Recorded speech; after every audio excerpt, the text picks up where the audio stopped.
है। अब हम सोच रहे हैं ना कि तू लोग को गोवा लेके चले। गो आए। अच्छा, गोवा शादी के बाद जाते हैं ऐसा क्या?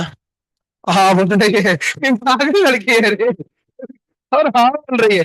एकदम बेशर्म है बाबू। थोड़ा सब ये लोग शर्म घोल करके सब पी गया 8 महीना में। पहले तू लोग शुरू शुरू आए थे, कितना तू लोग शर्माते थे बोलने में। और तू लोग इतना कैसे बेशर्म हो गया भाई। है ना। और लड़कियां तो लड़कों को क्रॉस कर दी है बेशर्मी में ना। लड़का लोग तो फिर भी बहुत शर्माता है, देखो तो बेचारा का मुंह भी खुल रहा है ना? है ना। बढ़िया है, बेशर्म होना अच्छी बात है ना। डब्बा कहाँ है? डब्बा किधर है? डब्बा कहाँ है ये? अच्छा, ये इसका रखने वाला डब्बा उधर रखा हुआ है कहीं। चार्ज हो रहा है वो। इसको फिर ऐसे लिख सकते हैं, देखो ना। टेन वन है, तो इसमें से टेन वन कॉन टेन थीटा कॉमन ले लेंगे। बचेगा 3 माइनस टेन स्क्वायर थीटा।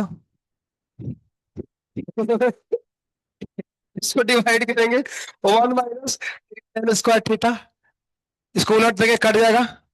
तो बचेगा -tan थीटा, जो कि नॉट इक्वल किसके है, tan3 थीटा के। यानी क्वेश्चन गलत है। तो प्रूव करो ये गलत कैसे है हमारा कैलकुलेशन। क्या हम ऐसे कर सकते हैं कि नहीं कर सकते हैं? क्यों नहीं कर सकते हैं? कि पावर ही तो था, हम कॉमन ले लिए। आए, क्या बोल रहे हैं? आइए तो आज तुमको सिखाएंगे। कल हमने दो चीज में एक चीज करा दिया था लास्ट में, ग्राफ ब्लॉक। कल के डीपीपी में था ना। एक बहुत इंपॉर्टेंट चीज पढ़ना है। ऑल लिखो ना, बहुत इंपॉर्टेंट है, लिखो। हेडिंग मारो, ये जे में आता है, लिखो प्रॉब्लम बेस्ड, नहीं 3 बॉल बताया नहीं है, बेस्ड ऑन 2 बॉल। है ना। 2 बॉल का प्रॉब्लम है। इसको दो भाल भी बोलते हैं। चलो देखो ना, बनाते हैं। हा देखो ऐसे है। और कैसे है? नहीं बना। और कैसे है भैया, बोलो ना। अरे बॉल ऐसे कैसे, अरे गवा गजा।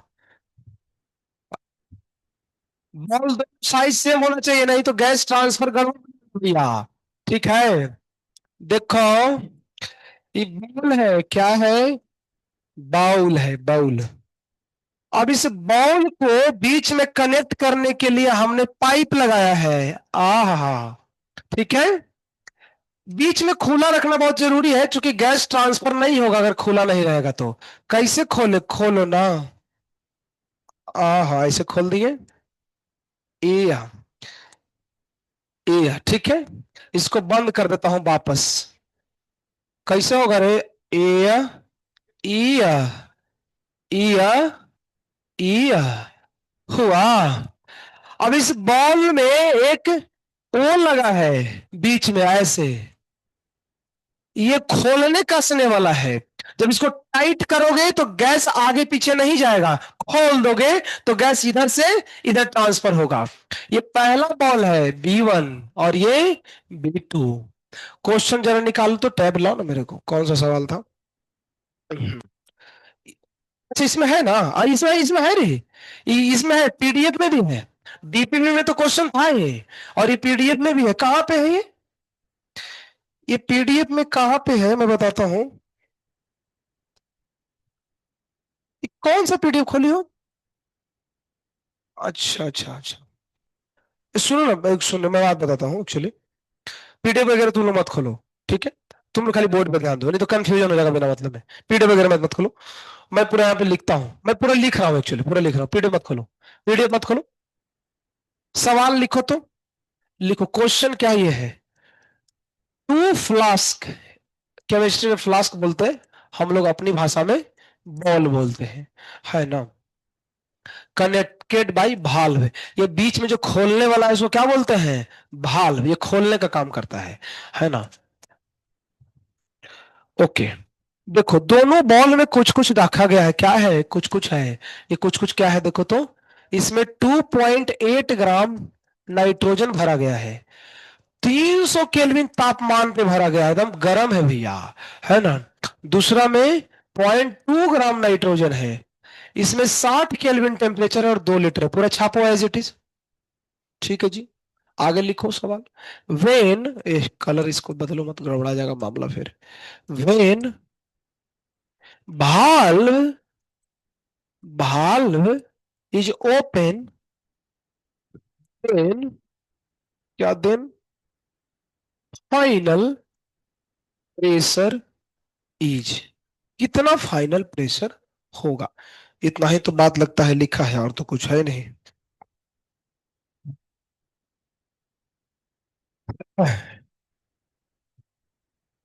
लिखो ना रे बाबू।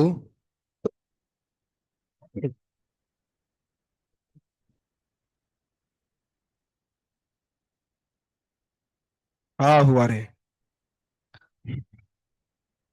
ऐ,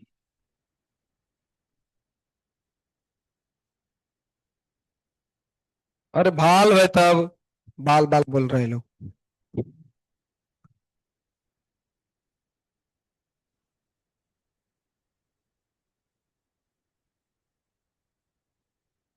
क्या हुआ?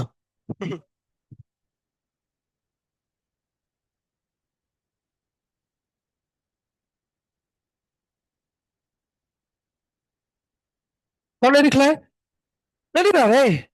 तो नाम क्या था, कुछ तो था ना, पोखरकर है ना कुछ। अच्छा, विकास संतोष पोखरकर ना, क्या था? अच्छा। ये आयुष है ना? आयुष बुखार, बुखार बोल रहे हैं, आयुष विकास बुखार, ठीक है। लिखो। कैसे निकलेगा इस सवाल, ये बहुत खतरनाक क्वेश्चन है। फिजिक्स में भी ऐसा बहुत जगह आता है। समझो पूरा, दोनों बॉल को समझो पहले, देखो समझाते हैं। पूरा सुनो, अब हो गया, अब क्या लिख रहा है सुनो इधर। दो बॉल है, ठीक है। दोनों बॉल में एक ही चीज रखा गया है, क्या? नाइट्रोजन। लेकिन अमाउंट अलग अलग है। एक बॉल में कितने हैं? 2.8 ग्राम, और दूसरे में कितने हैं? 0.2 ग्राम। इतना ही नहीं, दोनों बॉल का तापमान अलग है, एक ज्यादा गर्म दूसरा ठंडा है। एक है 300 केल्विन और दूसरा है 60 केल्विन। इतना ही नहीं, बॉल का साइज सेम है लेकिन वॉल्यूम अलग अलग है। एक के अंदर 1 लीटर रखे हैं, दूसरे के अंदर 2 लीटर रखे हैं। पहले से बॉल के बीच का कनेक्शन क्या है? बंद है। धीरे से हमने खोल दिया, खोलो ना। जब इसको तुम खोलोगे तो क्या ये गैस मिक्स करेगा क्या? मिक्स करेगा। तो सवाल ये है ना कि जब खोल देंगे तो गैस मिक्स हो जाएगा। अगर मिक्स हो गया तो मिक्स होने के बाद क्या बताना है अपने को?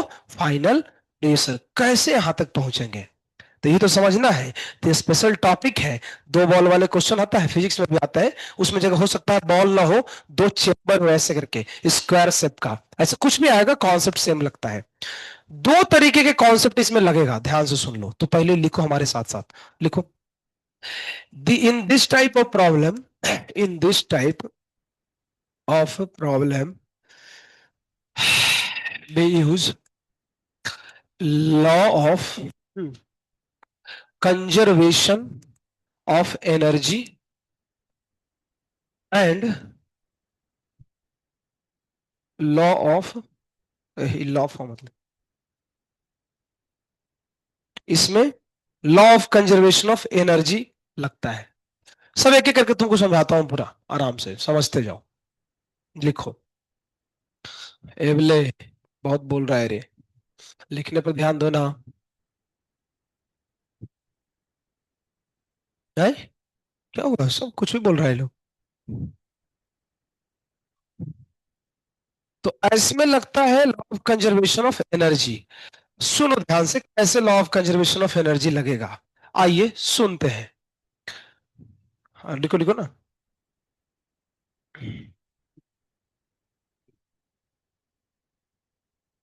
जरा बताना तो, इसमें गर्म कौन है ज्यादा? देखो तो ध्यान से। है, ये ज्यादा हॉट है। आहा, क्या है? और ये थोड़ा कम हॉट है, कोल्ड नहीं है। गर्म तो ये भी है, लेकिन ये ज्यादा गर्म है। जब खोलोगे तो क्या होगा, इसकी गर्मी कमेगी और इसकी गर्मी बढ़ेगी। यही रूल है। एक ज्यादा गर्म एक ठंडा, तो ज्यादा गर्म वाला ठंडा को कहेगा कि लो ना हीट, तो ये धीरे धीरे इसको हीट ट्रांसफर करेगा, तो ये थोड़ा गर्म होगा और ये थोड़ा ठंडा होगा। एक समय आकर के दोनों क्या हो जाएगा, सेटल हो जाएगा, है ना। एक अपना घटाएगा, दूसरा अपना बढ़ाएगा। इसको क्या बोलते हैं, इसी यही तो law of conservation of energy है, कि जो गर्म था उसने अपने एनर्जी को किसको दे दिया, ठंडा वाला को। तो देखो हम क्या लिखेंगे, हीट लॉस, पहले लॉस इधर गर्म है ना, is equal to heat gain. तो ये इसमें लगेगा रूल, आगे सुनना।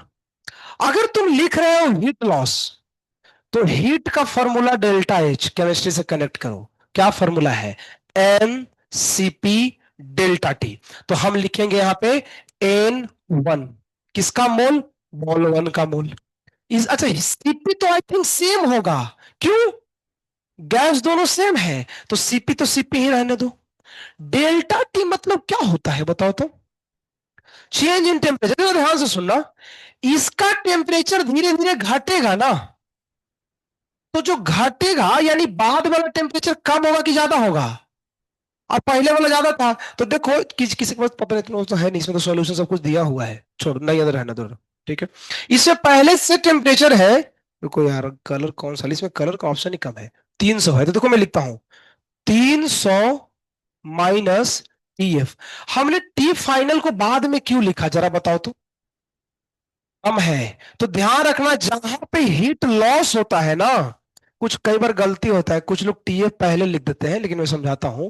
जब हीट लॉस हो तो जो बाद की वैल्यू हो ना, कम वाला, उसको बाद में लिखो।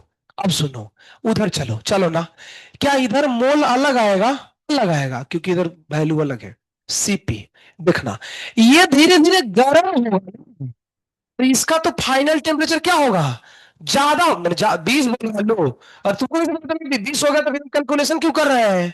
और इसका क्या होगा, वही तो कौन है, टीएफ, है ना। और माइनस कितना लेंगे, 60।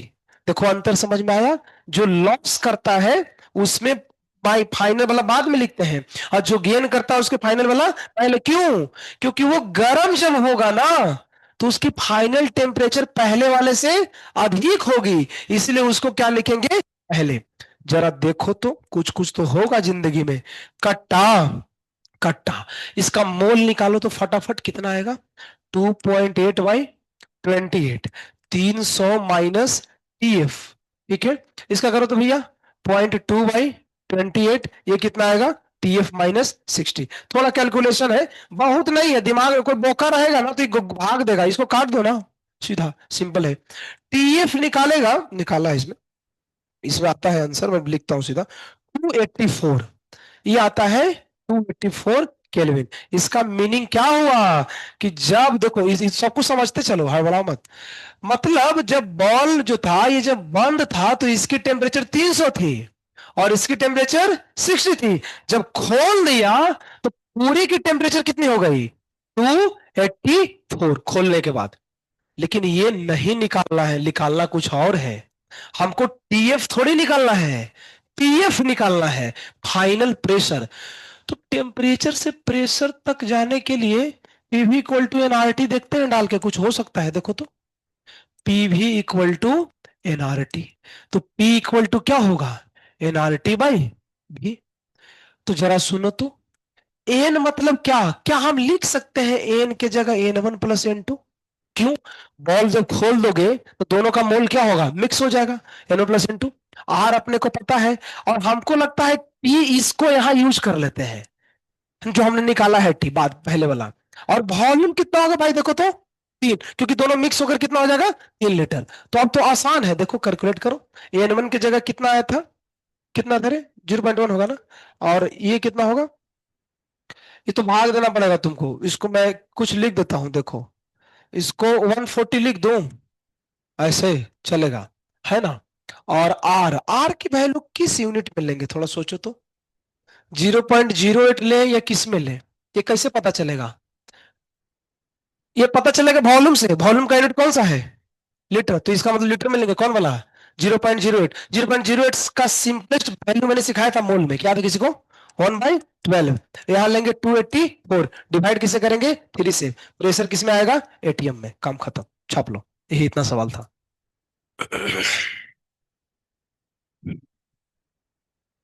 ठीक है। इसमें प्रेशर जो क्वेश्चन था ना, इसमें न्यूटन पर मीटर स्क्वायर में है, तो कोई दिक्कत नहीं है। इस बात में कन्वर्जन कर लेंगे हम, एटीएम निकाल के छोड़ देते हैं। जो परीक्षा पूछेगा हम कर लेंगे। यही कॉन्सेप्ट है। तो जब भी दो, ये वाल्व बाई, ये दो वाल्व वाले जब क्वेश्चन आए इसको फ्लास्क वाले, तो इसमें ध्यान रखना कंजर्वेशन ऑफ एनर्जी लगता है, हीट लॉस, हीट गेन। ये प्रॉब्लम फिक्स है। क्या बोलते हैं, तुम्हारे केमिस्ट्री में भी आता है और फिजिक्स में भी आता है, हर जगह क्वेश्चन ऐसे सिमिलर आते हैं।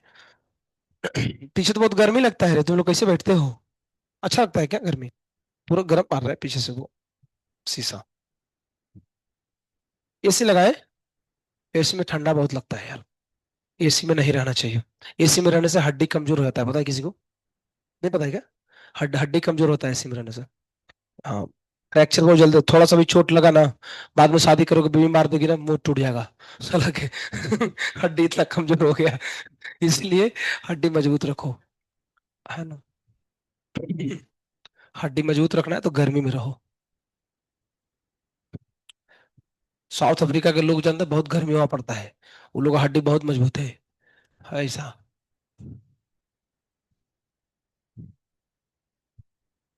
हम्म। हाय, हाय, ये क्या है। पंखा देखो चला दी, बेदही। अरे तो सबका चला दी, तू लोग का जरूरत है, पूछ लो। अच्छा है, सो बढ़िया, सो ना, नींद अच्छा आएगा, फ्रेश। है ना, अभी तक तो नींद कम आ रहा था। और हवा चाहिए, तेज तेज करा दे क्या। चलो, तो ये निपटा दिया। आज हम कुछ नया नया चीज जिंदगी में करेंगे। आए, क्या बोल रहा है संतोष। क्या बोल रहा है। अच्छा, तुम्हारे नीलेश बाबू के बेटा है ना। याद है, कई लोग के पप्पा का नाम याद है।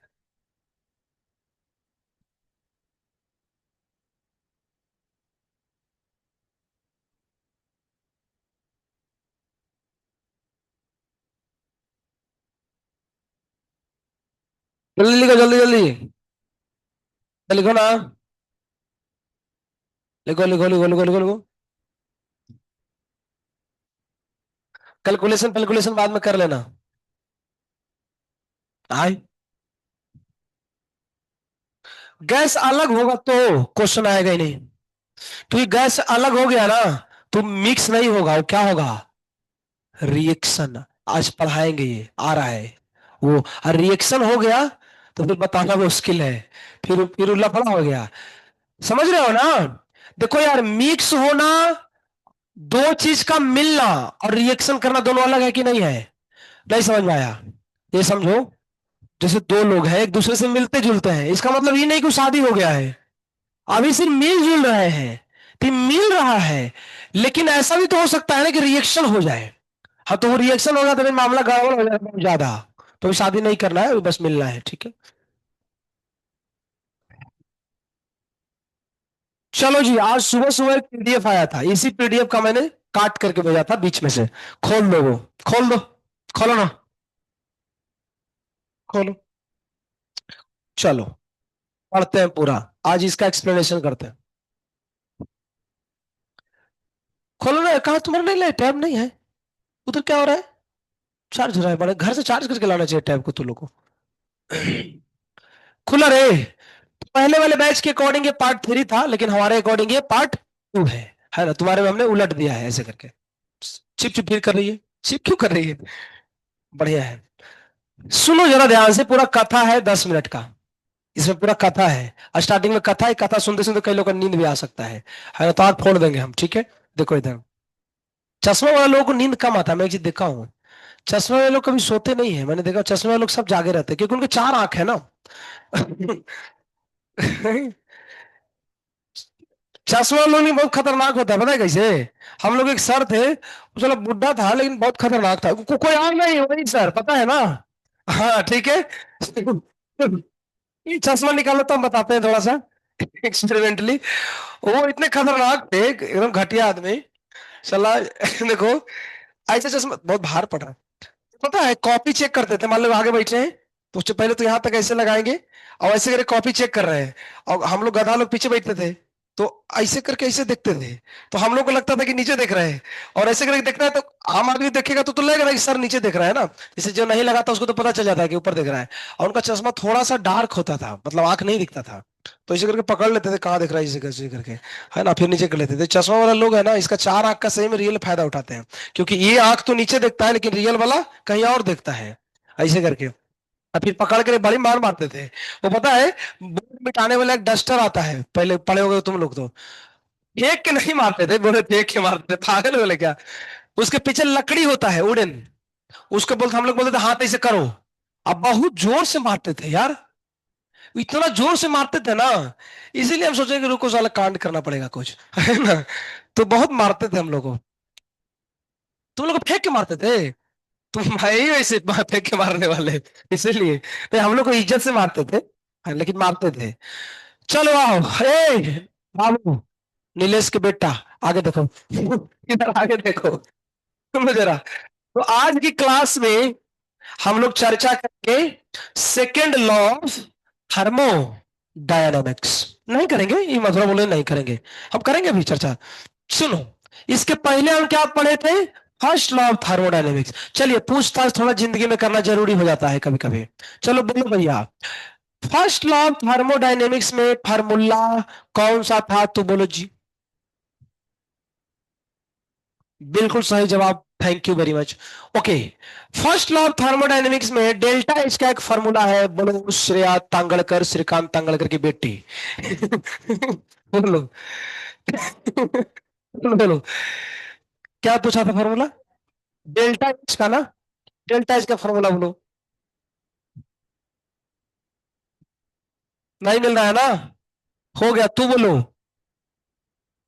Delta H equal to plus, plus N R T, गलत है। ए दीदी बोलो तो,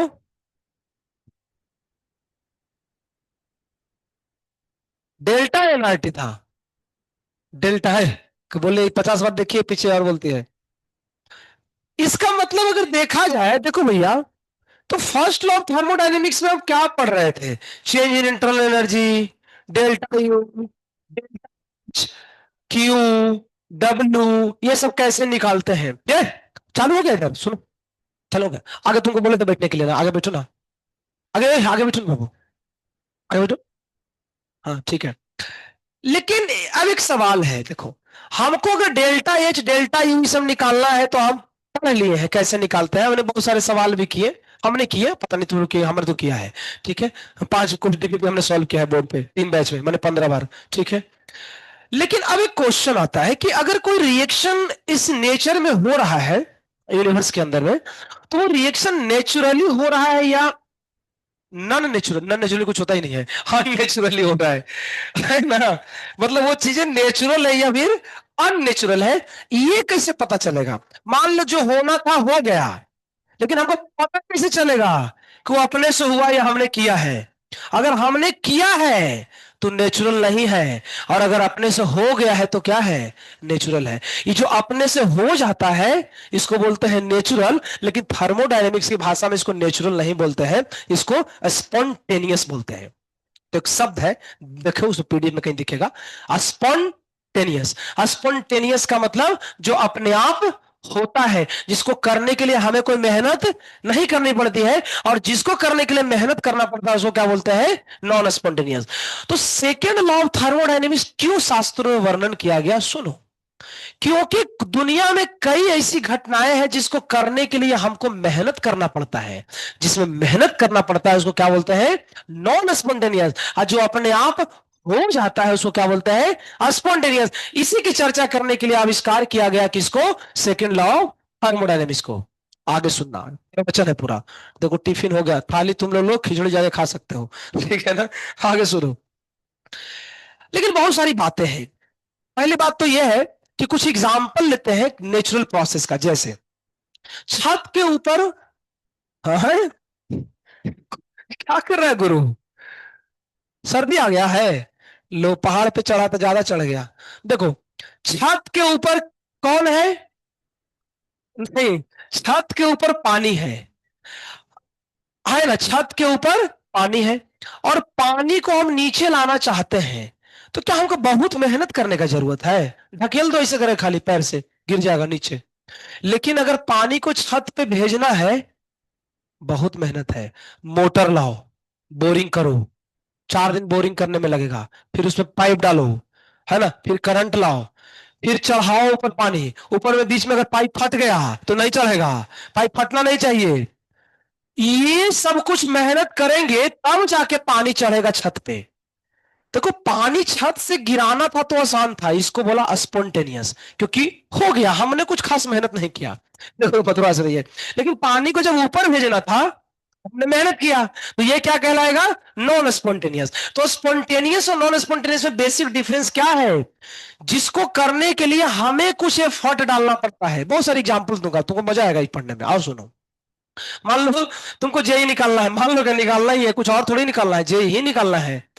जेई निकालने के लिए बहुत पढ़ना पड़ता है, सुबह से शाम तक। तो एफर्ट डालते हैं ना। ऐसा थोड़ी है कि सुबह उठे, चलो ऑटोमेटिक पढ़ रहे हैं। हम एफर्ट डाल रहे हैं कि नहीं पढ़े, लेकिन फिर भी पढ़ाई हो जा रहा है। ऐसा तो नहीं होता है। यानी हम एफर्ट डाल रहे हैं जेई निकालने के लिए, इसका मतलब पढ़ाई करना एक स्पॉन्टेनियस नहीं है, क्या है?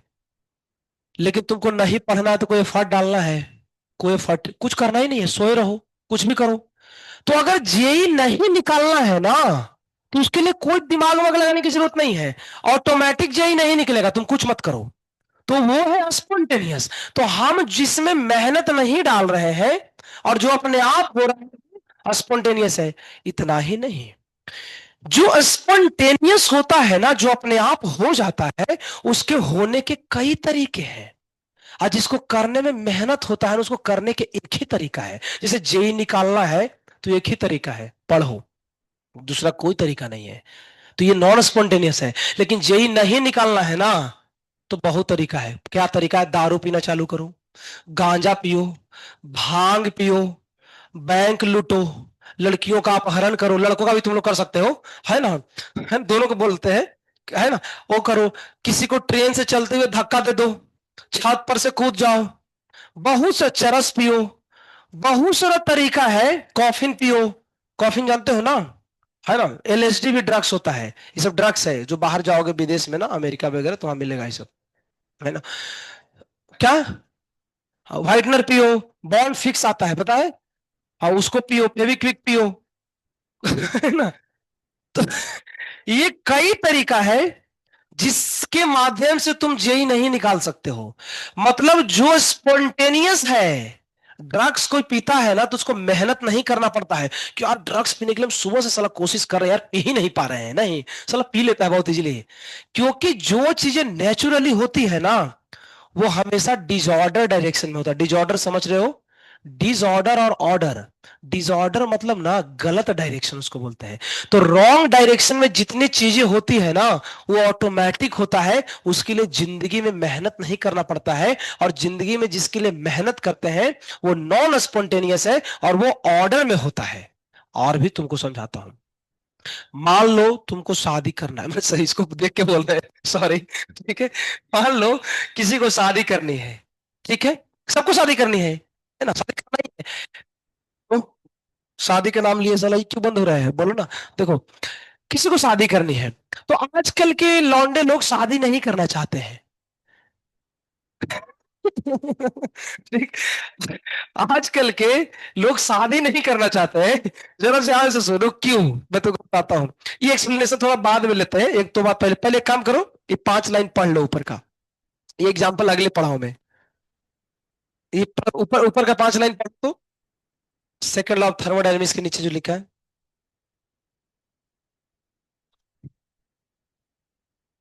सब कुछ ना कुछ खा ही रहा है बाबू। जिसको देखो वो बकरी जैसा मुंह ऐसे ऐसे कर रहे हैं। लेफ्ट एंटी, कोई एंटी क्लॉकवाइज घुमा रहा है, कोई क्लॉकवाइज घुमा रहा है। वो डिपेंड करता है किसका कैसे घूमता है। है ना। तो वो गुरु अलग एक, वो गुरु अभी तक वो रखे हुए है भेल संडे वाला। कैसा आदमी, ये 250 रुपया क्या दिया है कि पूरा वसूल लिया। एकेडमी का पूरा वसूल दिया। पढ़ो पढ़ो। स्पॉन्टेनियस में पढ़ो, तो स्पॉन्टेनियस के नीचे कुछ लिखा होगा, वो भी पढ़ो। बस स्पॉन्टेनियस लिखा हुआ पढ़ करके छोड़ दो। हाँ, स्पॉन्टेनियस तक पढ़ के छोड़ दो। ठीक है, आगे सुनो। देखो, हाँ फिर से सुनो। तो हमने क्या क्या समझा? Spontaneous, non spontaneous. जो हो जाता है वो क्या है? स्पॉन्टेनियस। जिसके लिए मेहनत करना पड़ता है वो नॉन स्पॉन्टेनियस। जो स्पॉन्टेनियस है वो नेचुरली होता है, तो उसके होने के कई रास्ते हैं। लेकिन नॉन स्पॉन्टेनियस होने के बहुत लिमिटेड रास्ते होते हैं। उस पर एग्जांपल समझाता हूं, ध्यान से सुनो। क्वेश्चन आता है, कोई चीज स्पॉन्टेनियस होता ही क्यों है? कोई चीज संसार में नेचुरली क्यों हो रहा है? जैसे कि हमने एग्जांपल दिया, पानी छत से नीचे आ जाता है, ऊपर क्यों नहीं गया? तो तुम बोलोगे ड्यू टू ग्रेविटेशन। लेकिन ग्रेविटेशन के भीतर भी कारण है। दुनिया में हर चीज का कारण अल्टीमेट केमिस्ट्री से होता है, ध्यान रखना। ग्रेविटेशन ऊपर का कारण है। अंदर का बात बताता हूं, ये अंदर की बात है, रूपा फ्रंट लाइन। देखो, अंदर की बात क्या है, ध्यान से सुनो। जब पानी ऊपर से नीचे गिरता है तो जमीन भीग जाता है। है ना? समझ में आया? देखो, पानी पानी जब हाइट पे है तो हाइट पे कुछ ऊंचाई होगा, तो ऊंचाई पे की एनर्जी होती है, उसका नाम क्या होता है? ओ, पोटेंशियल एनर्जी। जब वो नीचे आएगी, कौन आएगी नीचे? पानी जब नीचे आएगी तो उसकी एनर्जी डाउन होगा। शास्त्रों में वर्णन है कि जिसका एनर्जी कम होता है ना, वो स्टेबल होता है, क्योंकि फड़फड़ फड़फड़ नहीं करता है। एनर्जी कम है, बैठा हुआ है, कोई ताकत ही नहीं है, तो स्टेबल है। तो कोई चीज स्पॉन्टेनियस इसलिए हुआ कि एक उसका उद्देश्य पूरा हो रहा है। वो उद्देश्य क्या है? एनर्जी कम हो रहा है, लेकिन एक चीज बढ़ गया, वो कौन है? स्टेबिलिटी। तो पानी ऊपर से नीचे क्यों आता है? क्योंकि स्टेबिलिटी बढ़ती है। लेकिन लफड़ा भी है, तुमको दूसरा एग्जांपल देता हूं। नदी सब लोगों ने देखा है। नदी में क्या होता है? पानी होता है, मछली भी होता है। लेकिन अभी गर्मी का मौसम आ रहा है, तो धीरे धीरे नदियां सूखने लगेगी। यानी पानी जो लिक्विड था वो किस में कन्वर्ट होगा? वो नेचुरली होता है कि हम जाके हीटर लगाते हैं उधर, अपने से होता है ना। तो ये तो उल्टा हो गया। छत का पानी नीचे आ रहा है और नदी का पानी ऊपर जा रहा है, तो ये तो गड़बड़ा गया। छत का पानी नीचे आ रहा है, वो बोल रहा है कि स्टेबिलिटी बढ़ रहा है। अब पानी जब वेपर बनेगा, तो वेपर बनने के बाद स्टेबिलिटी तो नहीं बढ़ेगा ना, कैसे बढ़ेगा? भैया, पानी अभी एक ही समुद्र में था या एक ही नदी में था, अभी वेपर बन गया, कहीं भी वो उड़ सकता है। तो वेपर बनने के बाद उसकी तो स्टेबिलिटी घट गई ना। लेकिन वो भी नेचुरल प्रोसेस है। ये दोनों नेचुरल प्रोसेस एक दूसरे का कॉन्ट्राडिक्शन है, देख लो। पानी ऊपर से नीचे आ रहा है, स्टेबिलिटी बढ़ रहा है। लेकिन पानी वेपर बन रहा है तो स्टेबिलिटी घट रहा है। लेकिन दोनों नेचुरल है। इसका मतलब ना, कि हम ये जो इसमें पॉइंट लिखा है कि स्टेबिलिटी कहीं बढ़ती है, इसके कारण कोई स्पॉन्टेनियस होता है, ये बात 100% सही नहीं है। दूसरा भी चीज है, और वो क्या है? उसको बोलते हैं इंडिपेंडेंस। ये जो नदी का पानी वेपर बन गया ना, इससे एक फायदा हो रहा है, तुम सोचो क्या। वो जो पानी था ना, पानी का मॉलिक्यूल, अब वो जब वेपर बनेगा तो उसके लिए पूरी दुनिया है घूमने के लिए, तो उससे उसकी आजादी बढ़ गई ना। तुम बोलोगे लेकिन एक सब तो नुकसान तो हुआ ना, उसकी स्टेबिलिटी तो घट गया। तो सुन लो, इस संसार में लोग स्टेबिलिटी कम चाहता है, इंडिपेंडेंस ज्यादा चाहता है। तो दुनिया के हर सिस्टम को स्टेबिलिटी कम पसंद है, इंडिपेंडेंस ज्यादा पसंद है। पानी छत से नीचे गिरा गिरा, ठीक है, स्टेबिलिटी बढ़ा था। लेकिन वही पानी वेपर बन के उड़ गया, भले ही स्टेबिलिटी गया भाड़ में, लेकिन एक फायदा हो गया, इंडिपेंडेंस बढ़ गया। इस इंडिपेंडेंस को केमिस्ट्री की भाषा में रैंडमनेस बोलते हैं। इसको हम डेली लाइफ एग्जांपल से समझाते हैं, जरा ध्यान से सुनना। मान लो तुम्हारे पास दो ऑप्शन है, शादी करना है और दूसरा है लिविंग में रहना है। तो आजकल लोगों को लिविंग में रहना ज्यादा पसंद है। क्यों? पता है? ये पूरा थर्मोडायनेमिक्स है ना। कोई अगर लिविंग में है तो क्वेश्चन नहीं, you are just following second law of thermodynamics, क्योंकि सेकंड लॉ यही बोलता है। देखो कैसे, जब शादी हम करते हैं ना, तो उससे स्टेबिलिटी आता है ना। स्टेबिलिटी आता है क्योंकि शादी, अब इसको डाउट लग रहा है। अरे स्टेबिलिटी आता है, अपने पापा से पूछना। ठीक है। शादी करने से, शादी करने से क्या है, स्टेबिलिटी आता है। कैसे स्टेबिलिटी आएगा? शादी जब नहीं किए हो तो कई जगह लोग 10 जगह मुंह मार रहे हैं, कहीं इधर भी देख रहे हैं, इधर भी देख रहे हैं, अलग अलग निशाना है। लेकिन जब शादी कर लेते हैं सोचता है कि छोड़ो यार, अब तो शादी हो गया, जो होना था हो गया। अब सुबह से शाम व्यक्ति काम करेगा, जॉब या बिजनेस जो भी हो, फिर शाम में आएगा, खाए पिएगा, सोएगा, फिर सुबह उठ करके फिर वही काम में लग जाएगा। स्टेबिलिटी हो गया। स्टेबिलिटी है, लेकिन स्टेबिलिटी तो है ना, लेकिन लिविंग में एक फायदा है। भले स्टेबिलिटी नहीं है ना, लेकिन मजा ज्यादा है। क्यों? क्योंकि इसमें इंडिपेंडेंस ज्यादा है ना, कोई रिस्पॉन्सिबिलिटी नहीं है। सुबह कहीं और, दोपहर कहीं और, शाम कहीं और, रात कहीं और, है ना। तो ऐसे अगर देखा जाए तो इसमें इंडिपेंडेंस ज्यादा है, इससे फ्रीडम ज्यादा है। इसीलिए दुनिया का हर सिस्टम, हर लड़का और लड़की क्या चाहता है, लिविंग में रहे, क्योंकि इसमें रिस्पॉन्सिबिलिटी नहीं है। ऑफ कोर्स स्पॉन्टेनियस दोनों है, ध्यान से समझो।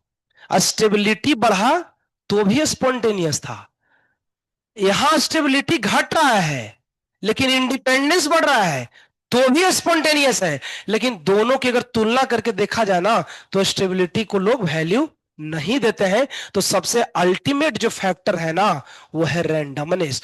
तो कहीं भी कोई चीज अगर स्पॉन्टेनियस है ना, तो उसमें रैंडमनेस सिस्टम का बढ़ना चाहिए, इतना ही नहीं। हमने ये भी बोला था, स्पॉन्टेनियस होने के कई तरीके हैं, बात सही है। शादी तुम करोगे तो कितने से करोगे? एक से। बहुत कम ऑप्शन है, वेरी लिमिटेड है यार। लेकिन लिविंग में तो कई से रह सकते हैं, है ना। कोई से प्रूफ थोड़ी है ना, कोई ठप्पा थोड़ी लगा रहता है कि इसके माथे पे लेप लगा दो, ये आदमी लिविंग में है, इससे दूरी बनाए रखे, नहीं। कई ऑप्शन हो सकते हैं। तो जब चीजें स्पॉन्टेनियस होती है, जिसमें ऑप्शंस बहुत हो, यही स्पॉन्टेनियस होने का पहचान है। कि जब कोई चीज स्पॉन्टेनियस होगा, उसमें कई ऑप्शन होते हैं, उसके होने के लार्ज नंबर ऑफ वेज है। तो this is the basic difference between spontaneous and non spontaneous. तो कुल मिलाकर के कंक्लूजन इतना है, स्पॉन्टेनियस होगा, अल्टीमेट फैक्टर है रैंडमनेस। सिस्टम की क्या बोलते हैं, इंडिपेंडेंट की इंडिपेंडेंसी क्या होनी चाहिए, बढ़नी चाहिए। ये अल्टीमेट फैक्टर है। स्टेबिलिटी फैक्टर है लेकिन अल्टीमेट नहीं है, वो फेल हो जाता है, हमने देख लिया जिंदगी में। पढ़ो तो थोड़ा सा और आगे तक, और तो आगे कुछ खास लिखा ही नहीं है, इतना ही लिखा है, इतना ही है। लास्ट के 2 लाइन है, ये 2 लाइन छोड़ दो अभी, इसको आगे हम लेंगे, है ना, आगे थोड़ा हम लेंगे, कोई खास नहीं है वैसे। फिर से आगे बढ़ते हैं। हमने पढ़ा स्पॉन्टेनियस और नॉन स्पॉन्टेनियस, लेकिन अभी तक तुमको हम जितना स्पॉन्टेनियस नॉन स्पॉन्टेनियस में बताया है ना, वो हमने थ्योरेटिकली बताया, मैथमेटिक्स तो इसमें कुछ आया नहीं है। अब इस बात को मैथमेटिकली समझाने के लिए एक नई हम टर्म पढ़ते हैं, और उसका नाम देखो लिखा है सेकंड पेज में, एंट्रोपी। ये एंट्रोपी क्या है, अब ये समझते हैं। तो साफ साफ लिखा है, तुम देखो, पढ़ो तो, 1 2 लाइन क्या लिखा है, पढ़ो। एंट्रोपी ऑफ सिस्टम, आई, हाँ वही है। ये बोलता है कि सिस्टम के रैंडमनेस को बताने के लिए हमने किसको लाया है, एंट्रोपी को लाया है। सेकंड पॉइंट पढ़ो, इट इज स्टेट फंक्शन। हाँ, ये वहां पे लिखा था, पहला लेक्चर जिस दिन मैं लिया था ना, स्टेट वेरिएबल प्रॉपर्टी, उसमें हमने कई एग्जांपल लिखे थे। Internal energy, enthalpy, entropy gives free energy. तो तुम देखो सीक्वेंस में सब चल रहा है। अब मैं बोर्ड पे आ जाता हूं, चलो खत्म हो गया। देखो, तो अब तक हमने पहले पढ़ा था यू, फिर पढ़ा एच, और अभी पढ़ रहा है एस, और कुछ दिन के बाद, क्या कल तक पढ़ेंगे हम, जी। ये पूरे थर्मोडायनेमिक्स में 4 लोग ही पढ़ रहे हैं, ये 4 ही लोग छाए हुए हैं थर्मो में, और ये चारों स्टेट फंक्शन होता है। ये हमने पढ़ लिया है। कहां पढ़ा था, फर्स्ट लॉ ऑफ थर्मोडायनेमिक्स।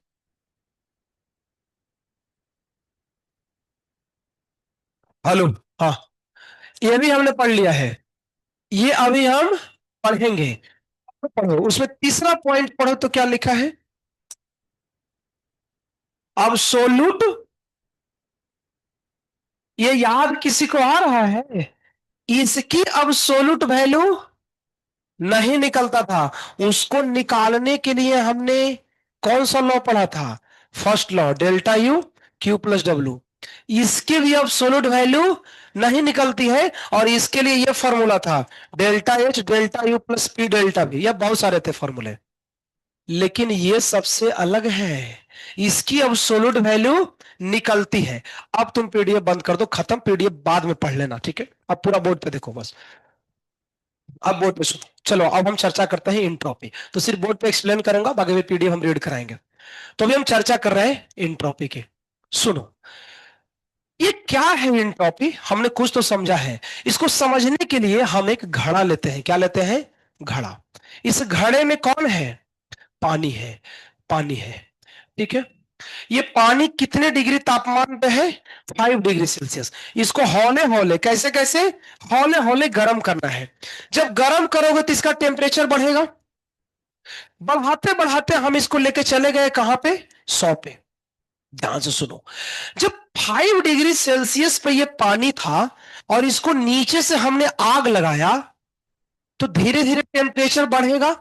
जब सोच के बताओ, इंट्रोपी इस से यहां तक, 5 से लेके 100 तक इंट्रोपी बढ़ रही होगी कि घट रही होगी? सोचो पहले अच्छे से, इंट्रोपी बढ़ेगी कि घटेगी? टेम्परेचर बढ़ेगा तो बेसिक लेवल से सोचोगे तो आंसर मिल जाएगा तुमको। क्योंकि जब हीट देंगे ना, तो पानी का मॉलिक्यूल धीरे धीरे सेपरेट होगा, बढ़ेगा नहीं। पानी का मॉलिक्यूल उतना ही रहेगा, लेकिन उनके मॉलिक्यूल का जो अट्रैक्शन है वो क्या होगा? घटेगा, और धीरे धीरे वो दूर हटेगा। तो दूर हटेगा तो फ्रीडम बढ़ेगी ना मॉलिक्यूल की।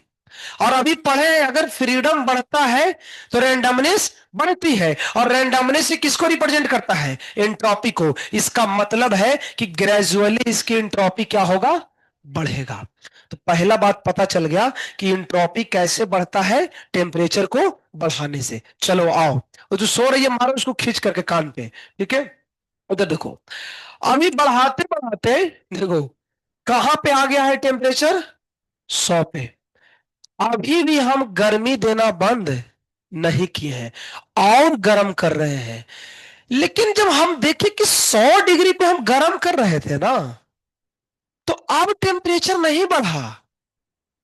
अब ये क्या हुआ ना, ये पानी किस में कन्वर्ट होना चालू हो गया? वेपर में। समझो पूरा कहानी को। पहले टेम्परेचर बढ़ रहा था, हीट दे रहे थे, तो जैसे ही 100 पे पहुंचा, अभी भी हीट दे रहे हैं, लेकिन अब टेम्परेचर बढ़ नहीं रहा है। अब पानी किस में कन्वर्ट हो रहा है? तो फिर क्वेश्चन फिर से आया, जरा बताओ कि इस 100 डिग्री तापमान पे इंट्रोपी बढ़ेगा कि घटेगा कि कांस्टेंट रहेगा? 3 ऑप्शन है, ध्यान से सोच के बताओ, इसी बोका जैसा कुछ ही मत बोलो, सोचो। टेम्परेचर नहीं बदल रहा है, लेकिन स्टेट बदल रहा है। बताना है क्या इंट्रोपी बदलेगी कि? यहां तो बदलेगा, लॉजिक समझ में आ गया। यहां पे बताना है 100 डिग्री पे 3 ऑप्शन है, या तो बढ़ेगा, या तो घटेगा, या तो कांस्टेंट होगा। सोच लो भैया। गलत। एक्सप्लेन करो कैसे बढ़ेगा। हाँ, टेम्परेचर कोई खाली फैक्टर नहीं है। कैसे तुम सोच रहे हो? इंट्रोपी का मतलब रैंडमनेस है ना। सोचो ना यार, यहां तो टेम्परेचर ही बढ़ रहा था, यहां तो इसका बाप है देखो, साला लिक्विड सीधा किस में कन्वर्ट हो गया? वेपर में। तब तो लिक्विड से वेपर बन गया, मतलब इंडिपेंडेंस तो एकदम पूरा बढ़ेगा ना। मतलब 100 डिग्री तापमान पे इंट्रोपी तो और बढ़नी चाहिए, बढ़नी चाहिए ना। तो मतलब कि कुल मिलाकर के 2 बात समझ में आया कि इंट्रोपी टेम्परेचर बढ़ाने से भी बढ़ता है, और अगर टेम्परेचर कांस्टेंट भी हो, स्टेट चेंज हो ना, तो भी इंट्रोपी बदल सकती है। यही कॉन्सेप्ट है। तो हम फाइनल में यहां लिख रहा हूं, इंट्रोपी 2 चीजों से डिसाइड होता है। पहला है फेज, फेज समझ रहे हो ना? स्टेट, इसको बोलते हैं फेज ट्रांसफॉर्मेशन। और दूसरा फैक्टर कौन है? Temperature.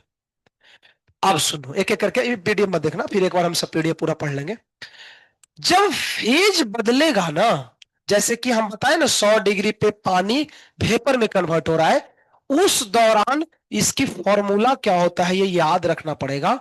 Delta S is equal to Q upon T. यानी जब जब फेज बदलेगा तो ये फॉर्मूला लगाएंगे। अच्छा, क्यू मतलब क्या होगा भैया? हीट। टी मतलब टेम्परेचर। चलो हम थोड़ा इसके एग्जाम्पल से समझते हैं। चलिए आइए, पहला एग्जाम्पल, फ्यूजन। फ्यूजन मतलब क्या होता है कि ये जो आइस है वो किस में कन्वर्ट हो रहा होगा, बोलो तो? वेपर कौन तो बोल रहा है? लिक्विड। तो अगर हमको डेल्टा एस निकालना है तो कैसे निकालेंगे? Q by T. अच्छा, इस कन्वर्जन को क्या बोलते हैं? मेल्टिंग बोलते हैं ना। इसको मेल्टिंग बोलते हैं। मेल्टिंग या एक और नाम है पता है किसको? फ्यूजन। तो हम क्यू के जगह लिखेंगे delta H fusion divide by T. अच्छा आगे बढ़ो। अगर मान लो, सेकंड के लेता हूं केस, फ्यूजन नहीं है, वेपोराइजेशन है। तो वेपोराइजेशन में कैसे होगा? H2O लिक्विड किस में जाएगा जी? गैस में जाएगा। इसका कैसे लिखेंगे बोलो ना? Q upon T. क्यू की जगह क्या लिख देंगे? Delta H vaporisation. वेपोराइजेशन भाप है, भाप, हाँ, क्योंकि भाप बनता है। डिवाइड किससे करेंगे? टी से। अच्छा, बहुत सी चीजें हैं, जरा ध्यान सुनो। है, ये है फ्यूजन, लेकिन ये क्या है बताओ तो? उल्टा। केमिकल में पढ़ाया था हम। शायद कुछ भी बोल रही है, रे सब्लिमेशन बोलना चालू कर दी। इसको बोलते हैं सॉलिडिफिकेशन। अगर मान लीजिए आइस से पानी बनाने के लिए 10 जूल हीट चाहिए, तो पानी से आइस बनाने में कितना हीट निकलेगा? 10। अंतर है दोनों में। ये एंडोथर्मिक है। कैसे? पढ़ाया है सब केमिकल इक्विलिब्रियम में। हमको आइस से लिक्विड बदलने के लिए गर्म करना पड़ेगा, और अगर लिक्विड से आइस बनाओगे तो हीट निकलेगा। तो 10 डाले हो तो निकलेगा, जितना डालेंगे उतना ही निकलेगा। कितना निकलेगा? -10 जूल। तो इस फार्मूले को उलट के भी हम लिख सकते हैं क्या? डेल्टा एच एफ के जगह डेल्टा एच सॉलिडिफिकेशन लिख दो डिवाइड बाई टी। वैल्यू लेकिन पलट जाएगा। यहां अगर 10 है तो यहां क्या आएगा? -10। सिमिलरली यहां भी कर सकते हैं। अच्छा, इसमें उल्टा क्या होता है? इस प्रोसेस को बोलते हैं वेपोराइजेशन, और इसको क्या बोलते हैं? किसी को याद है? गैस से लिक्विड बनना क्या कहलाता है? कंडेंसेशन। कंडेंसेशन, इसको बोलते हैं कंडेंसेशन। इसमें भी उल्टा प्रोसेस है, इसमें भी कोई चेंजेस नहीं है। अब सुनो थोड़ा सा। अगर मान लीजिए, ये सुनाने से अच्छा है पीडीएफ में पढ़ाएंगे, इधर आओ। अब इधर मैं सुनता हूं, सुनो अभी लास्ट इधर। ये तो पता चल गया कि अगर हमको फेज बदल करके इंट्रॉपी बदलना है तो उसमें फॉर्मूला कौन लगेगा? ये। लेकिन अभी हमने देखा कि टेम्परेचर बदलने से भी बदलता है इंट्रॉपी। उसके लिए हम पढ़ते हैं थर्ड लॉ ऑफ थर्मोडायनेमिक्स। और देखो थर्ड लॉ ने एक फॉर्मूला दिया है, देखो। S is equal to N C P L N T. अगर एल एन हटा दोगे तो ऐसे लिखेंगे 2.303 N C P log T. जरा देखो तो फॉर्मूले को ध्यान से। इस फॉर्मूले में एक बहुत बड़ा खासियत है। अगर तुमको कोई टेम्परेचर दे देगा ना, तो तुम इंट्रॉपी ढूंढ सकते हो। और यही सबसे हाईली एक्सेप्शनल बात है। क्या हम एच ढूंढते थे क्या? नहीं। यू ढूंढे थे क्या? नहीं। लेकिन एस हम ढूंढ सकते हैं। ये एस ढूंढने का जो तरीका दिया है वो किसने दिया है? थर्ड लॉ ऑफ थर्मोडायनेमिक्स दिया है। इतना ही नहीं, एस ही नहीं दिया है, डेल्टा एस भी दिया है। और डेल्टा एस का फॉर्मूला ये है 2.303 N C P log T2/T1। दो अलग अलग टेम्परेचर पे अगर निकालना हो डेल्टा एस, हम ये निकाल सकते हैं। आप पूरा रीड करो पीडीएफ। ये इतना एक्सप्लेनेशन था, पूरा पढ़ो तो। कहां से चालू करोगे? हाँ, हेडिंग एक छोटा सा है, कैलकुलेशन ऑफ डेल्टा एस। वहां से चालू करो रीड करना। चलो रीड करते हैं साथ साथ, आइए। देखो भैया, calculation of delta S formula लिखा है ना, बिल्कुल सही है। उसके नीचे जाओगे तो डेल्टा एस का मतलब लिखा है प्रोडक्ट का एस माइनस रिएक्टेंट का एस। चलिए आगे बढ़ते हैं। सही है ना? फिर एप्लीकेशन है। एप्लीकेशन में पहला क्या है? फ्यूजन। तो फ्यूजन के एप्लीकेशन में क्या लिखा है? Delta S Q by T. Q की जगह क्या लिखा है? Delta H fusion upon T. सही है, हमने पढ़ाया भी। फिर उसमें लिखा है in case of fusion delta H क्या होता है? प्लस होता है, अभी हमने बोला भी, क्योंकि वो एंडोथर्मिक होता है इसलिए। ओके आगे बढ़ते हैं। अच्छा, इसमें और भी बहुत अच्छा मत लिखा है कि अगर डेल्टा एस पॉजिटिव है, इसका मतलब इंट्रोपी बढ़ेगा, इसमें लिखा है। लेकिन एक बात उसने ट्रिपल स्टार करके लिखा है, नहीं ट्रिपल नहीं, 4 स्टार लिख के बात लिखा है। देखो तो क्या लिखा है? वो लिखा है ना कि डज नॉट मीन्स कि delta is positive will always be spontaneous. आए, ये तो बहुत बेकार बात बोल गया। ये बोल रहा है ना कि अगर कहीं इंट्रोपी बढ़ रही है तो ये बात 100% सही नहीं है। तो बोलोगे सर सही क्या है फिर जिंदगी में? आप तो बोले थे इंट्रोपी बढ़ेगा तो स्पॉन्टेनियस होगा, फिर बोल रहा है कि अगर इंट्रोपी बढ़ जाए तो 100% नहीं है कि स्पॉन्टेनियस है। इसका मतलब कुछ तो बचा है जिंदगी में पढ़ने के लिए, वो लास्ट वाला कौन? जी। जी जब पढ़ लोगे ना तो फाइनल पता चलता है कि स्पॉन्टेनियस कौन है। यानी कि जितना हम तुमको पढ़ा रहे हैं ना इंट्रोपी में, ये 100% है ही नहीं। ये कुछ कुछ सही है और कुछ कुछ गलत है। तुम लोगों को तो ये पढ़ा क्यों रहे हो? क्योंकि सिलेबस में दिया है इसीलिए। यानी अगर कहीं इंट्रोपी पॉजिटिव है, कोई ऑप्शन में बोले क्या ये रिएक्शन स्पॉन्टेनियस है, नो कमेंट। हो सकता है लेकिन 100% नहीं है। 100% जानने के लिए बने रहिए, अगली क्लास में आएगा वो, है ना। आगे बढ़ो, आगे बढ़ोगे तो आएगा वेपोराइजेशन। वेपोराइजेशन में क्या लिखा? डेल्टा एच भाप अपॉन टी। फिर उसके नीचे एक लाल कलर से कुछ लिखा है, इंट्रोपी ऑफ सॉलिड से ज्यादा कौन है? लिक्विड। लिक्विड ज्यादा कौन है? वेपर। हम लोग को पता भी है, बात सही है, वेपर वाला उड़ता है ज्यादा इसीलिए खत्म। नीचे के सबसे नीचे में दो पॉइंट है, उसको छोड़ दो, मत लिखना, ठीक है, मैं पढ़ा दूंगा अलग से, ठीक है। Third, for isothermal process. तो आइसोथर्मल में पूरा डेफिनेशन सुनते हैं। डेल्टा इसका फॉर्मूला क्यू अपॉन टी है। आइसोथर्मल में डेल्टा यू का अगर फॉर्मूला यूज करें, first law of thermodynamics, Q plus W, तो डेल्टा यू की जगह क्या लिखेंगे? जीरो। जीरो लिख दो। तो क्यू किसके बराबर है? Minus W. और डब्ल्यू का फॉर्मूला आइसोथर्मल पहले ही होता था ना, स्टार्टिंग में पढ़े थे, -2.003 N R T log V two by D one. तो इस क्यू के वैल्यू को पटक दो कहां पे? डेल्टा इसके फॉर्मूले में, देखो पट्टा है नीचे में, क्यू अपॉन टी। टी से टी कैंसल, तो देखो रेड कलर से लिखा है डेल्टा एस की वैल्यू कितनी है? 2.303 N R log V two by V one. यानी कल हो गए कोई आइसोथर्मल का अगर डेल्टा एस पूछे ना, तो डायरेक्ट फॉर्मूले से हम बना सकते हैं। अगर फॉर्मूला नहीं याद हो तो पूरा डेरिवेशन आना चाहिए। तुम्हारे पास ऑप्शन है, रट लो फॉर्मूला या डेरिवेशन रट लो, जो करना है वो करो। ये खत्म हुआ। आगे क्या है? हाँ ये देख लो, ये तो मैं पढ़ाया हूँ, देखो डेल्टा इसके दो तरीके हमने बताया ना, एक टेम्परेचर वाला, एक फेज वाला। फेज में लगता है क्यू अपॉन टी, टेम्परेचर में लगता है थर्ड लॉ ऑफ थर्मोडायनेमिक्स। चलो थर्ड लॉ ऑफ थर्मोडायनेमिक्स एक बार स्टेटमेंट पढ़ते हैं, पढ़ो तो, थ्योरी बहुत है इसमें। लिखा है जब solute entropy of any substance eight 0 kelvin temperature is zero. I, 0 kelvin मतलब समझ रहे हो कितना हुआ? -273 डिग्री। इस प्रैक्टिकली इस अर्थ पे तो पॉसिबल ही नहीं है, आउटर स्पेस में हो सकता है, लेकिन इस धरती पे -273 कहीं टेम्परेचर होता ही नहीं है। ये बोलता है अगर हाइपोथेटिकली तो मान भी लो कि टेम्परेचर कहीं पे -273 डिग्री सेल्सियस है, तो उस टेम्परेचर पे हर सब्सटेंस की इंट्रॉपी कितनी हो जाएगी? जीरो। मतलब ये बहुत सोचने वाली बात है। इंट्रॉपी जीरो मतलब समझ रहे हो, वो पार्टिकल वाइब्रेशन करेगा ही नहीं, क्योंकि इंडिपेंडेंस उसकी खत्म हो जाती है। लेकिन नीचे में कुछ एक्सेप्शन में दिया है, 4 एक्सेप्शन है, सागर सर ने पढ़ाया होगा। इसको न्यूट्रल ऑक्साइड बोलते हैं, CONO N2H2O। ये 4 न्यूट्रल होते हैं जिसके एक्सेप्शन में है ना। ठीक है, ये स्टेटमेंट ध्यान रख सकते हैं।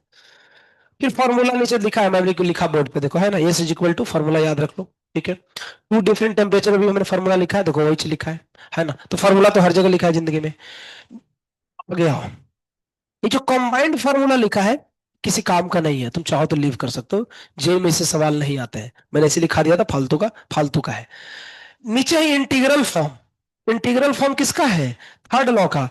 ये चाहो तो तुम याद रख लो, अगेन मैं ऑप्शन दे रहा हूं, गारंटी नहीं है, मतलब कि ऑप्शन है, चाहो तो याद रखो। एडवांस में कहीं कहीं पूछता है बट नहीं पूछता है नॉर्मली। इंटीग्रल फॉर्म होता है थर्ड लॉ को, फॉर्मूला चाहो तो याद रख सकते हैं, delta S is equal to N integration T1 से T2 CP dt by T. ऐसा, अदरवाइज ये याद रखने की जरूरत नहीं है। ऊपर वाला कौन सा फॉर्मूला याद रखेंगे? ये S is equal to 2.303 CP log t, ये फॉर्मूला है। ये फॉर्मूला कौन सा है? सॉल्व किया हुआ है। इंटीग्रेशन में कौन सा है? वो वाला है। तो इंटीग्रेशन में याद रखो नहीं रखो चलेगा, लेकिन वो तो पक्का याद होना चाहिए। इसके नीचे डेल्टा एस यूनिवर्स करके कुछ लिखा है, ये टॉपिक हम कल की कक्षा में चर्चा करेंगे, लेकिन उसके नीचे बहुत सारे सवाल है, लगभग 10 क्वेश्चन है थियोरेटिकल। इसको मैं अभी 10 मिनट में निपटा देता हूं। तो चलो आ जाओ, क्वेश्चन फटाफट देखते हैं। पहला सवाल लिखा है find entropy change in adiabatic process. सोचो तो क्या होगा, फॉर्मूले में डाल के देखो। डेल्टा एस है क्यू बाई टी, और एडियाबेटिक में क्यू कितना लेंगे? तो डेल्टा जीरो हो गया, देखो हो गया खत्म। आगे बढ़ो। इंट्रोपी बढ़ती है क्या, बढ़ेगी कि घटेगी जब इंक्रीज करेंगे हीट को? बढ़ेगी। क्यों बढ़ेगी? सारी बात है, हीट देंगे तो मॉलिक्यूल सेपरेट होना चालू हो जाएगा। आगे पढ़ो।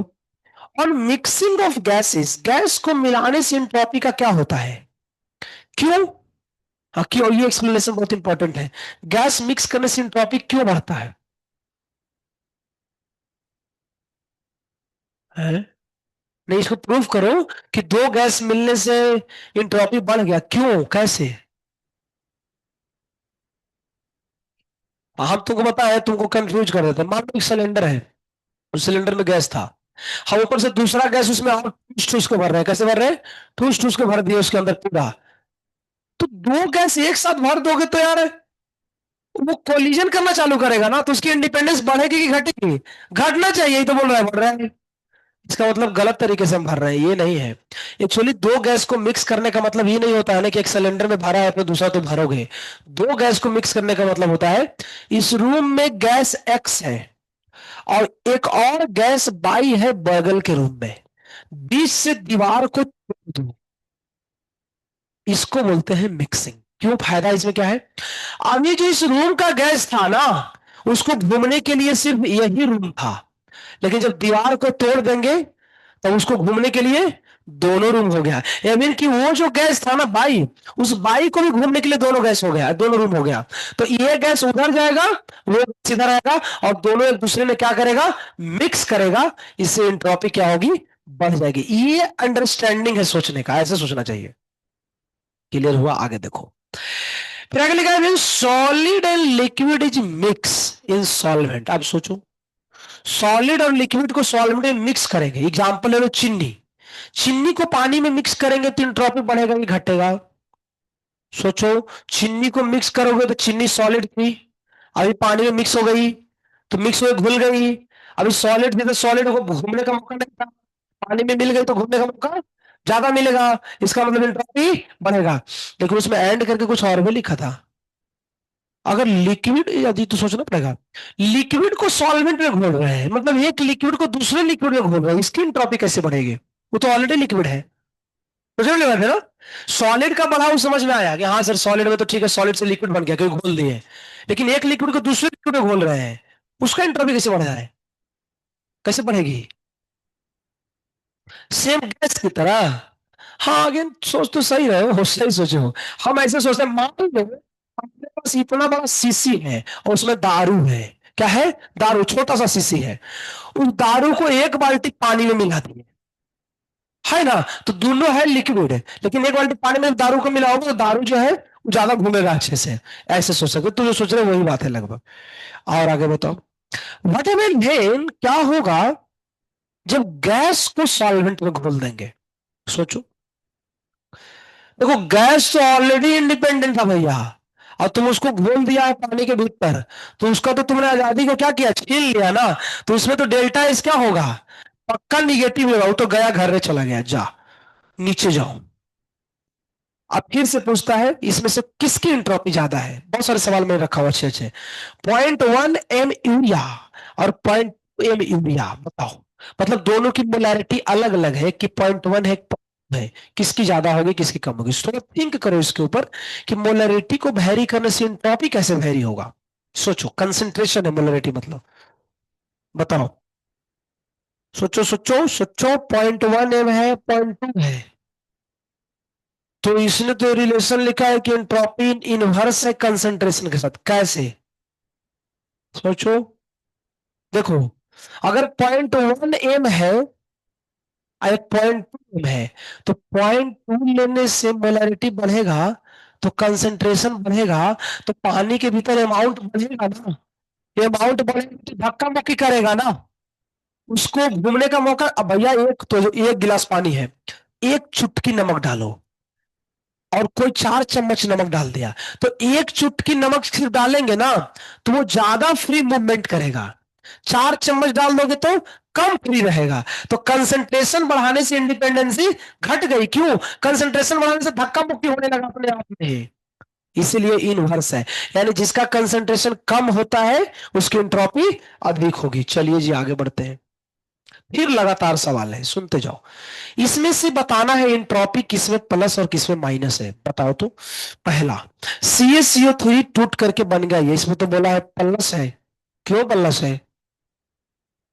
सोचो, दिमाग लगाओ रिएक्शन देख करके। क्योंकि सॉलिड किसमें कन्वर्ट हो गया है उधर, राइट साइड में गैस में, इसलिए एंट्रोपी प्लस में गया। सेकंड बताओ, निगेटिव क्यों है?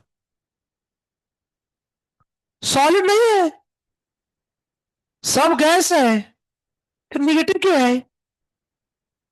लेकिन अभी तो कुछ देर पहले पढ़े थे कि अभी तो कुछ देर पहले पढ़े थे कि गैस को मिक्स करने से गैस गैस भाग भाग।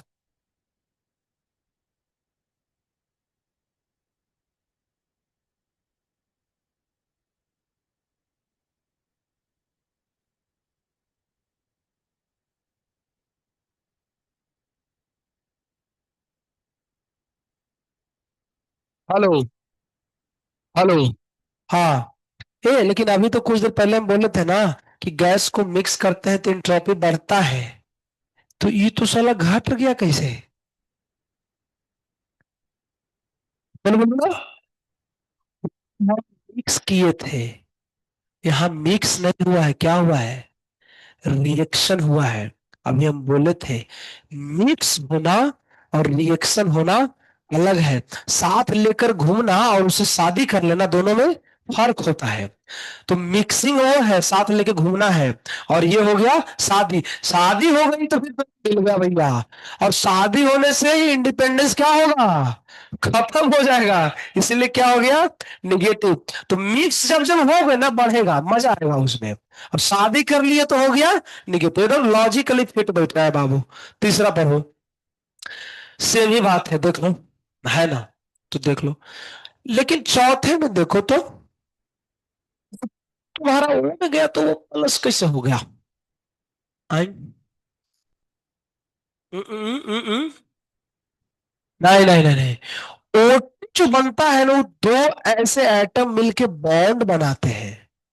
और जब इस बॉन्ड को हम तोड़ दिए तो सेपरेट हो गया, तो दोनों इंडिपेंडेंस बढ़ गया ना। तो शादी अगर टूट जाता है तो आजादी बढ़ जाती, कम नहीं बढ़ जाती है ना, है ना? तो इसीलिए पॉजिटिव है ना?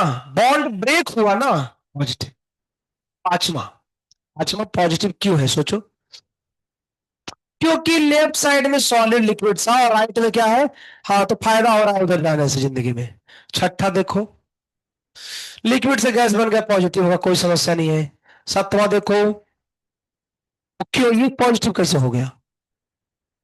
इसमें तो लिखा है कि एन है, लेकिन एक 10 ATM पे है और दूसरा 1 ATM पे है।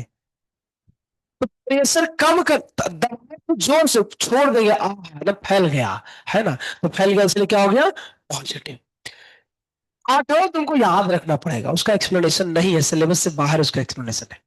अंडे का कोगुलेशन पॉजिटिव होता है, क्यों? हाँ, अंडे का कोगुलेशन समझते हो? कच्चे अंडे को जो पानी में बॉयल करते हैं तो उसके अंदर का जो लिक्विड है वो धीरे धीरे एल्कलीन में कन्वर्ट, सॉलिड पार्ट में कन्वर्ट हो जाता है। तो तुमको लगेगा कि सर ये तो निगेटिव होना चाहिए ना।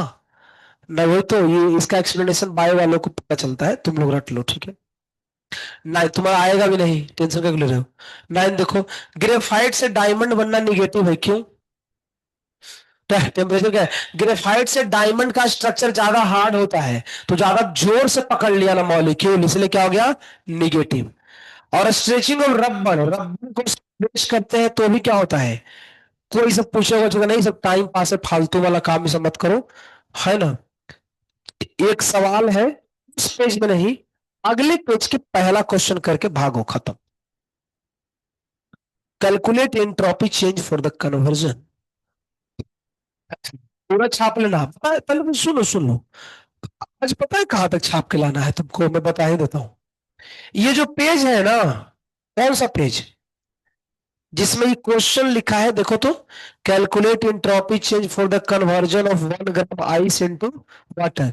ये पेज तक पूरा लिख के लाना है, इस पेज तक, इससे आगे मत लिखना। इस पेज तक, ऊपर से लेकर के इस पेज तक। फिर से सुन लो, बाद में अगर कोई पूछेगा विश्व सोम, उसको मार देंगे अगर बाद में अगर पूछा तो, है ना। तो इस पेज तक पूरा डेट भी लिखा है ना, 5 तारीख 12 महीना 2025, इस पेज तक छाप लेना है। ये सवाल देख लो, देख करके खाना पीना खाने जाओ, पहले पढ़ लो सवाल। इसका डिप्पी देंगे तुमको आज, 6 नंबर डिप्पी आएगा, है ना। आए मान भैया, सोचो ना, क्या लिखा है, कालकू, कालकू, क्या काल को करना है, लेट इंट्रॉपी को करना है ना। और किसके लिए करना है, 1 ग्राम आइस के लिए करना है। टेम्परेचर दिया है, फ्यूजन दिया है,